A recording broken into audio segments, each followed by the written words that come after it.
Hello everybody, I want to show you with this video how you can power off the Google Pixel 8.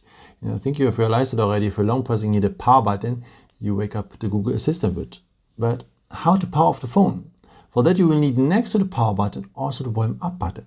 Press these both buttons for short together and you are having the power off menu. After confirm just the power off and the phone will shut down.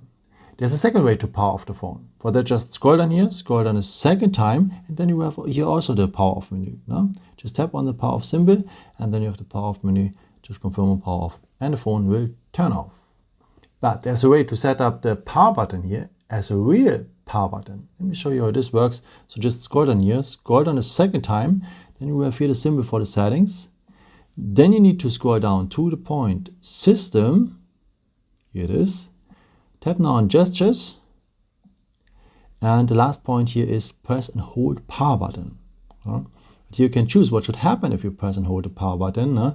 Actually, we are waking up the Google Assistant with, but we want to have the power menu in the future. So that means whenever you long press now the power button, you have the power off menu. Just confirm the power off, and the phone will shut down. I hope I could help you with this video and answer your question. And maybe if you want, you can leave me a nice comment or give me a thumbs up. That would be very helpful for my videos. Thank you so much for. And I've created also some other videos if you're interested in it, some more tips and tricks and so on. Or you can also subscribe if you haven't done it before. Thank you so much for your support, and maybe until next time. Ciao.